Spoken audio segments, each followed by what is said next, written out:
નમસ્કાર દર્શક મિત્રો, આપ જોઈ રહ્યા છો બી ઇન્ડિયા ન્યૂઝ અને વિશ્વ પર નજરમાં આપ સૌનું સ્વાગત છે।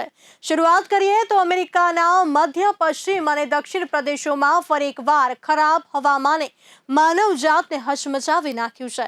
શુક્રવારે રાત્રે જે બન્યું તે માત્ર તોફાન ન હતું, તે એક એવી આફત હતી જે જમીન પર પડી અને માણસોને ઘેરી લીધા। કેન્ટકી, મિઝોરી અને વર્જિનિયા જેવા રાજ્યો તેનાથી પ્રભાવિત થયા છે। 23થી વધુ લોકોના મોત થયા છે। આ સંખ્યા વધુ વધી શકે છે।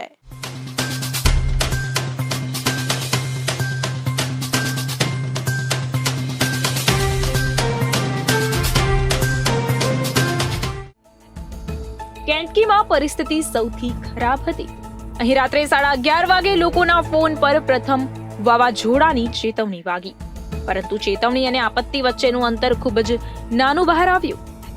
લોરેલ કાઉન્ટીમાં 9 લોકોના મોત થયા છે, જ્યારે રાજ્યભરમાં કુલ મૃત્યુઆંક 14 પર પહોંચી ગયો છે। ગવર્નર એન્ડી બેશિયરે પોતે સ્વીકાર્યું છે કે આ આંકડો હજી પણ વધુ જશે। સેન્ટ લુઇસમાં 5 લોકો માર્યા ગયા, 38 ઘાયલ થયા અને 5000થી વધુ ઘરોને ભારે અસર થઈ।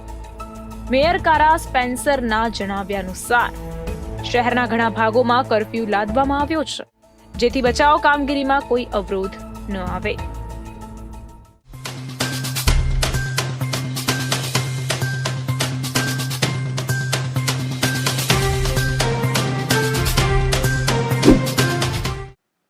તો અમેરિકાના કેલિફોર્નિયાની પાસે પામ સ્પ્રિંગ્સમાં એક ફર્ટિલિટી ક્લિનિકમાં વિનાશકારી બ્લાસ્ટ થયા બાદ એક વ્યક્તિનું મોત થયું છે અને 5થી વધુ લોકો ઘાયલ પણ થયા છે।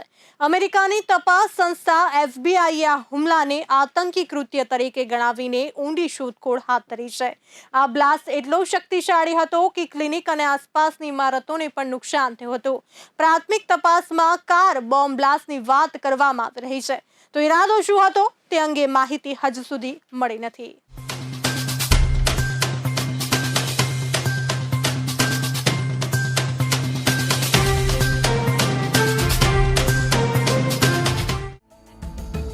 દક્ષિણ કેલિફોર્નિયામાં ફર્ટિલિટી ક્લિનિકની બહાર પ્રચંડ બોમ્બ વિસ્ફોટ થયા બાદ અમેરિકી તંત્ર હચમચી ઉઠ્યું છે।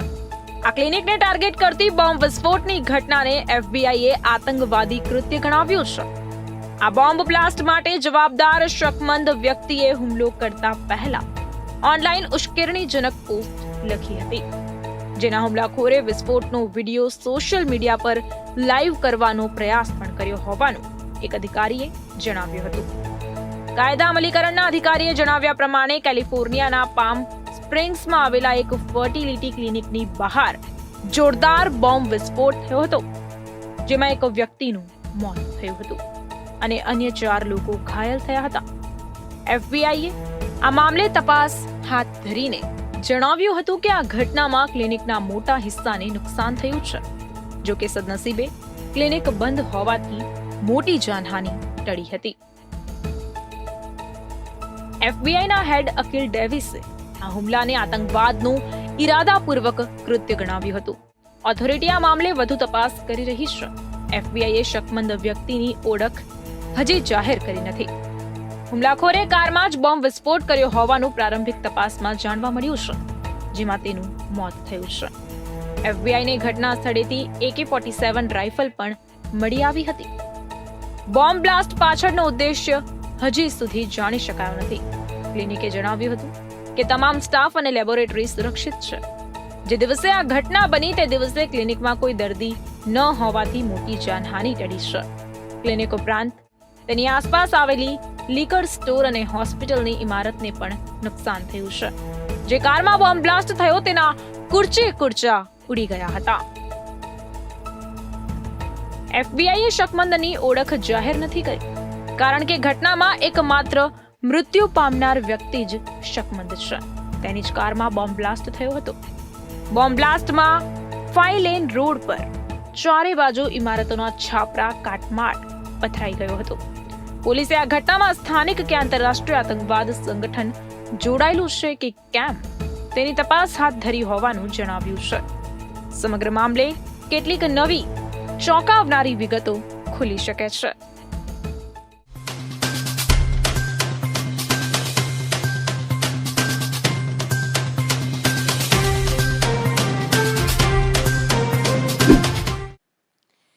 અમેરિકાના રાષ્ટ્રપતિ ડોનાલ્ડ ટ્રમ્પ વહીવટી તંત્ર હવે ભારતીયો દ્વારા મોકલવામાં આવતા રેમિટન્સ પર 5% ટેક્સ લાદવાની યોજના જે છે બનાવી રહ્યું છે. આનાથી અમેરિકામાં રહેતા ભારતીયો માટે ઘરે પૈસા મોકલવાનું વધુ મોંઘું થઈ શકે છે. એક અંદાજ મુજબ જો વાત કરીએ તો આ ટેક્સથી અમેરિકામાં રહેતા ભારતીયોને વાર્ષિક $1.6 બિલિયન એટલે કે 13.3 હજાર કરોડ રૂપિયાથી વધુનો ખર્ચ થઈ શકે છે. આ અંદાજિત રકમ જે છે આરબીઆઈ દ્વારા તાજેતરના 2023 થી 24ના ડેટા પર આધારિત પોસ્ટમાં આપવામાં આવી હતી. ટ્રમ્પ આ માટે એક બિલ લાવવા જઈ રહ્યા છે. આનાથી 4 કરોડથી વધુ લોકો પ્રભાવિત થશે. તો આમાં ગ્રીન કાર્ડ ધારકો અને HIB વિઝા પર અમેરિકામાં રહેતા ભારતીયોનો સમાવેશ થાય છે.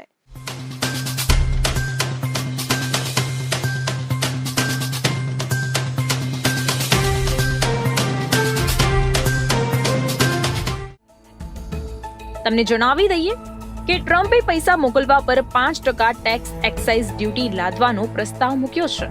આનાથી ગ્રીન કાર્ડ અને HIB વિઝા ધરાવતા લોકો સહિત 4 કરોડથી વધુ લોકોને અસર થશે. પ્રસ્તાવિત ફી US નાગરિકોને લાગુ પડશે નહીં. રિઝર્વ બેંક ઓફ ઇન્ડિયાના માર્ચ બુલેટિનમાં પ્રકાશિત એક પોસ્ટ અનુસાર ભારતમાં આવનારું નાણું 2010-11માં $55.6 બિલિયન થી બમણું થઈને 2023-24માં લગભગ $118.7 બિલિયન થવાનું છે. પોસ્ટ મુજબ આમાં અમેરિકાનો હિસ્સો 2020-21માં 23.4%થી વધીને 2023-24માં 27.7% થયો છે. આધારે અમેરિકાથી કુલ $32.9 બિલિયન આવ્યા છે. આના 5% $1.64 અબજ થશે. આરબીઆઈના મતે અન્ય દેશોમાંથી ભારતમાં મોકલવામાં આવતા નાણાંનો ઉપયોગ મુખ્યત્વે પરિવારના ભરણ પોષણ માટે થાય છે. તેથી તેના ખર્ચમાં વધારો સામાજિક આર્થિક અસર કરે છે. વિશ્વ બેંકના જણાવ્યા અનુસાર ભારત 2008થી વિદેશી રેમિટન્સ પ્રાપ્ત કરવામાં ટોચ પર રહ્યું છે. ભારતનો હિસ્સો 2001માં 11%થી વધીને 14% થયો છે.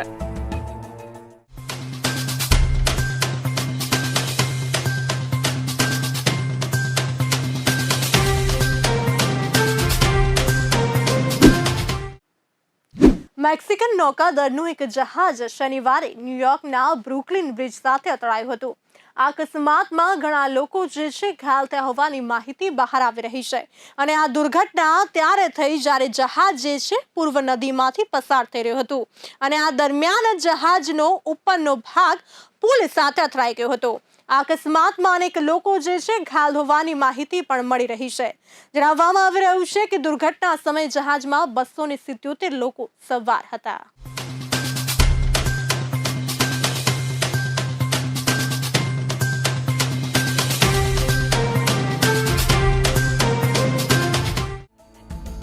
ન્યુયોર્ક ફાયર ડિપાર્ટમેન્ટના પ્રેસ ડેસ્કે પુષ્ટિ આપી હતી કે અધિકારીઓ અકસ્માતમાં ઘાયલ થયેલા લોકોના અહેવાલોનું જવાબ આપી રહ્યા છે. પરંતુ કેટલા લોકો ઘાયલ થયા છે અને તેઓ જહાજ પર હતા કે પુલ પર તે અંગે કોઈ માહિતી આપી નથી. આ ઘટનાનો એક વિડીયો પણ સોશિયલ મીડિયા પર વાયરલ થઈ રહ્યો છે, જેમાં જોઈ શકાય છે કે જહાજનો ઉપરનો ભાગ, જેના પર મેક્સિકોનો એક વિશાળ લીલો, સફેદ અને લાલ ઝંડો લહેરાતો હતો, તે બ્રુકલિન બ્રિજ સાથે અથડાઈને નીચે પડે છે અને તેની સામે ઘસાઈ જાય છે. આ પછી જહાજ નદી કિનારે આગળ વધે છે. મેક્સિકન નૌકાદળે સોશિયલ મીડિયા પ્લેટફોર્મ એક્સ પર એક પોસ્ટમાં જણાવ્યું હતું કે તેનું પ્રશિક્ષણ જહાજ કુઆઉટેમોક બ્રુકલિન બ્રિજ સાથેના અકસ્માતમાં ક્ષતિગ્રસ્ત થયું હતું, જેના કારણે તેની સફર અટકી ગઈ હતી. નેવીએ જણાવ્યું હતું કે નેવી અને સ્થાનિક અધિકારીઓ, કર્મચારીઓ સામગ્રીની સ્થિતિની સમીક્ષા કરી રહ્યા છે અને સહાય પૂરી પાડવામાં આવી રહી છે. તમને જણાવી દઈએ કે આ જહાજ કિંગસ્ટન, હવાના, કોઝુમેલ અને ન્યુયોર્ક સહિત 15 દેશોના 22 બંદરો પર રોકાવાનું હતું. વધુમાં તે રેકજાવિક, બોર્ડેક્સ, સેન્ટ માલો અને ડંકર્ક તથા એબરડીન જેવા સ્થળોની મુલાકાત લેવાનું હતું. કુલ 254 દિવસની આ યાત્રામાં 170 દિવસ દરિયામાં અને 84 દિવસ બંદરો પર વિતાવવાનું આયોજન હતું. દરમિયાન અકસ્માત બાદ સ્થાનિક અને મેક્સિકન સત્તાવાળાઓ આ મામલે તપાસ કરી રહ્યા છે.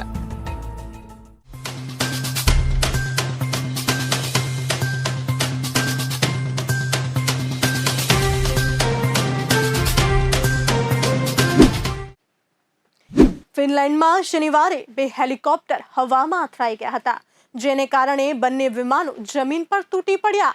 પોલીસના જણાવ્યા અનુસાર અકસ્માતમાં 5 લોકોના મોત થયા છે. અકસ્માત સમયે બંને હેલિકોપ્ટરમાં ફક્ત 5 લોકો જ સવાર હતા.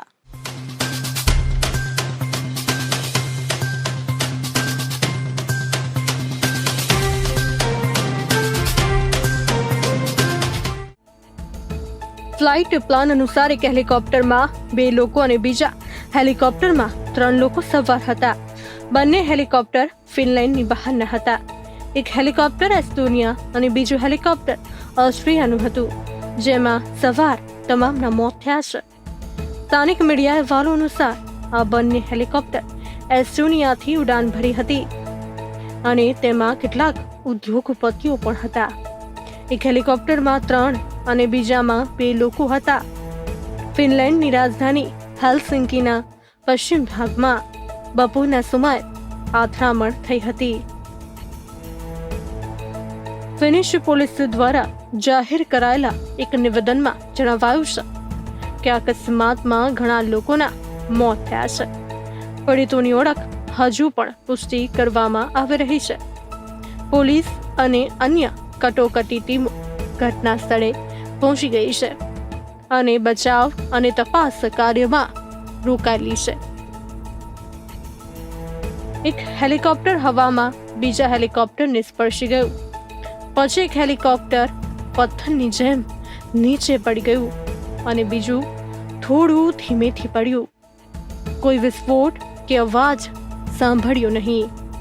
અકસ્માતનું સાચું કારણ શું હતું તે અંગે હજુ સુધી કોઈ જ સત્તાવાર માહિતી આપવામાં આવી નથી.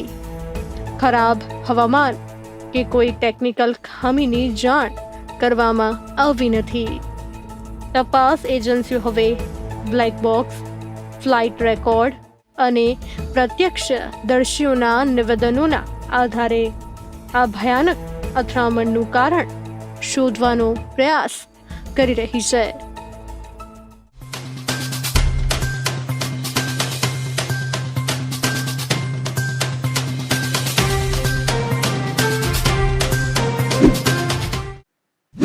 ઇઝરાયેલે ગાઝામાં ફરી એકવાર તબાહી મચાવી દીધી છે. અમેરિકાના પ્રમુખ ડોનાલ્ડ ટ્રમ્પની પશ્ચિમ એશિયાની મુલાકાતના સમાપન સમયે જ શુક્રવાર સવાર સુધીમાં ઇઝરાયેલે ગાઝામાં 64 લોકોને મારી નાખ્યા હતા.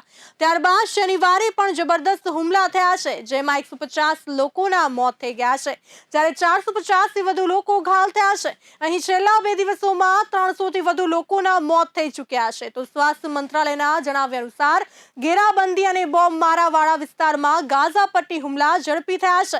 આ વચ્ચે હમાસ સીઝ ફાયર પર વાતચીત માટે તૈયાર થઈ ગયું છે.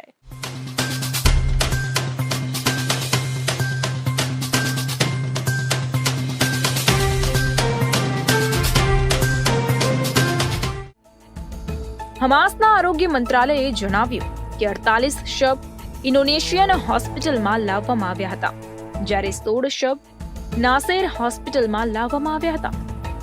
ઇઝરાયેલી સેના ગાઝામાં વિનાશ મચાવી રહી છે. આઈડીએફ હમાસને ખતમ કરવાના ઈરાદાથી સતત હુમલો કરી રહ્યું છે. શનિવારે પણ એક મોટો હુમલો થયો હતો, જેમાં 150 લોકો માર્યા ગયા છે. 450થી વધુ લોકો ઘાયલ થયા છે. છેલ્લા 2 દિવસમાં અહીં 300થી વધુ લોકો માર્યા ગયા છે. આરોગ્ય મંત્રાલયના જણાવ્યા અનુસાર ગાઝા પટ્ટીના ઘેરાબંધી અને બોમ્બવાળા વિસ્તારમાં હુમલાઓ વધુ તીવ્ર બન્યા છે. દરમિયાન હમાસે યુદ્ધ વિરામ માટે વાટાઘાટો કરવા સંમતિ આપી છે.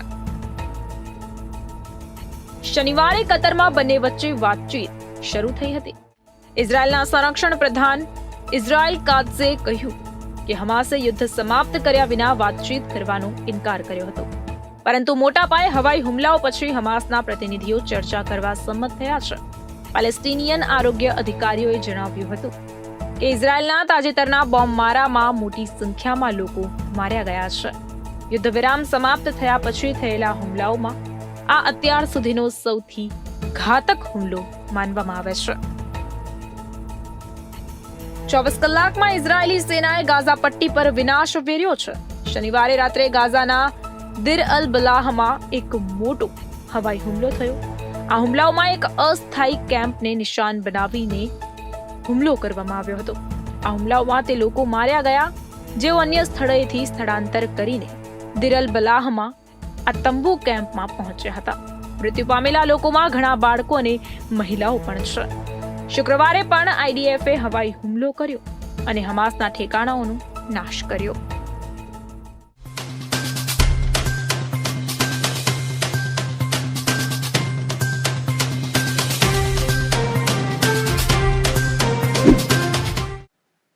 તો રશિયાએ યુક્રેન પર અત્યાર સુધીનો સૌથી મોટો ડ્રોન હુમલો કર્યો છે. રશિયાએ યુક્રેનના શહેરોમાં તબાહી મચાવતા 273 ડ્રોન વડે હુમલા કર્યા છે. આ હુમલાને યુક્રેનના અધિકારીઓએ અત્યાર સુધીનો સૌથી મોટો અને ઘાતક હુમલો જે છે ગણાવ્યો છે. કીવમાં એક મહિલાનું મોત થયું છે જ્યારે અન્ય ઘણા લોકો પણ ઘાયલ થઈ ગયા છે.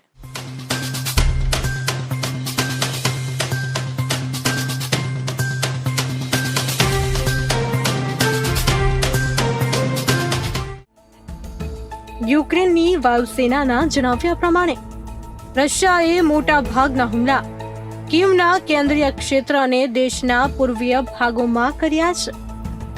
અગાઉ ફેબ્રુઆરી 2025માં પણ રશિયાએ 267 ડ્રોન હુમલા કર્યા હતા. આજે 273 ડ્રોન વડે હુમલો કર્યો છે. હાલમાં જ તુર્કીના ઇસ્તંબુલમાં રશિયા યુક્રેન વચ્ચે 3 વર્ષથી ચાલી રહેલા યુદ્ધનો અંત લાવવા શાંતિ વાર્તા થઈ હતી. જો કે આ વાર્તા નિષ્ફળ રહી હતી. બંને પક્ષોએ માત્ર પોતાના કેદીઓના આદાન પ્રદાન પર મંજૂરી દર્શાવી હતી, પરંતુ યુદ્ધ વિરામ પર કોઈ સહમતિ થઈ ન હતી. અમેરિકાના રાષ્ટ્રપ્રમુખ ડોનાલ્ડ ટ્રમ્પ આવતીકાલે સોમવારે યુદ્ધ વિરામ મુદ્દે બંને દેશોના નેતાઓ સાથે વાતચીત કરશે. રશિયાએ આજે રવિવારે વહેલી સવારે કીવમાં ડ્રોન વડે હુમલાઓ શરૂ કર્યા હતા, જેમાં ઓબોખીવ જિલ્લામાં 28 વર્ષીય મહિલાનું કરુણ મોત થઈ ગયું હતું, જ્યારે 4 વર્ષના બાળક સહિત ઓછામાં ઓછા 3 લોકો પણ ઘાયલ થયા હતા. આ હુમલામાં અનેક ઇમારતોને નુકસાન પણ થયું હતું. રશિયાના હુમલાનો યુક્રેનને મજબૂતીથી જવાબ આપ્યો હતો. યુક્રેનના વાયુસેનાએ જણાવ્યા પ્રમાણે તેણે રશિયાના 88 ડ્રોન તોડી પાડ્યા હતા, જ્યારે 128 ડ્રોન કોઈ પણ નુકસાન કર્યા વિના જ જમીન પર પટકાયા હતા. કીવ અને તેની આસપાસના વિસ્તારોમાં 9 કલાક સુધી હવાઈ હુમલો થવાનું એલર્ટ આપવામાં આવ્યું છે. યુક્રેનના ડિસઇન્ફોર્મેશન સેન્ટરના પ્રમુખ આન્દ્રેઈ કોવોલેન્કોએ જણાવ્યું હતું કે રશિયા હંમેશા શાંતિ મંત્રણા દરમિયાન યુદ્ધનો આધાર લઈને ડરાવવાનો પ્રયાસ કરે છે. રશિયા યુક્રેન વચ્ચે શાંતિ કરારની બેઠકો વચ્ચે રશિયા અવારનવાર યુક્રેન પર હુમલા કરી રહ્યું છે. હાલમાં જ યુક્રેનના સુમીમાં એક બસ પર ડ્રોન વડે હુમલો કરતા 9 લોકો માર્યા ગયા હતા.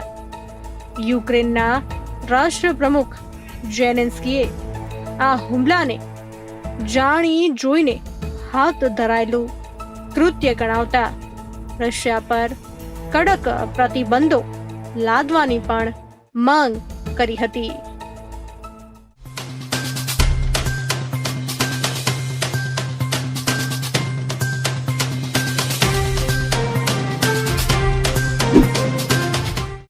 તો સમગ્ર વિશ્વમાં હાહાકાર મચાવતા મચાવનાર COVID-19 ફરી એકવાર આવી ગયું છે.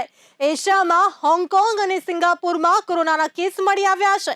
કેસોમાં વધારો એશિયામાં કોરોના વાયરસની લહેરના ઉભરાવાનો સંકેત આપે છે. આરોગ્ય અધિકારીઓ પણ આ અંગે ચિંતિત હોય તેવું લાગે છે.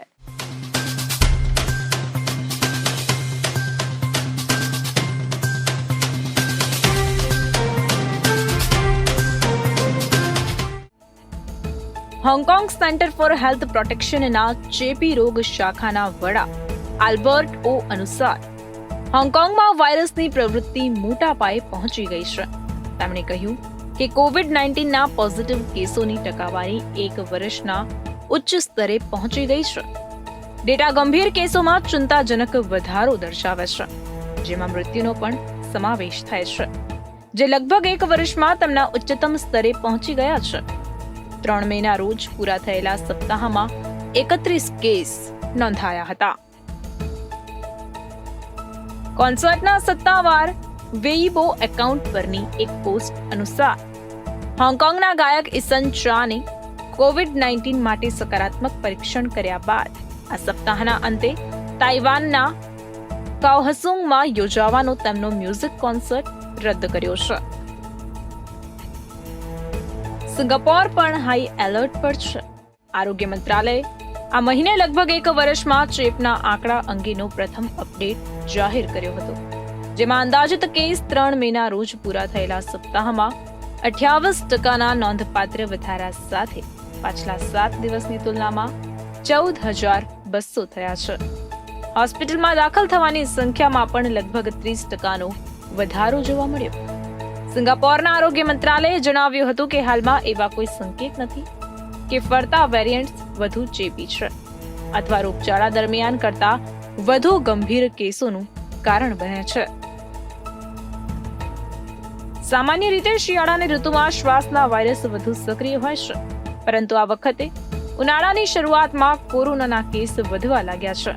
આનાથી સ્પષ્ટ થાય છે કે COVID-19 ઉનાળામાં પણ ફેલાઈ શકે છે અને મોટી સંખ્યામાં લોકોને અસર કરી શકે છે.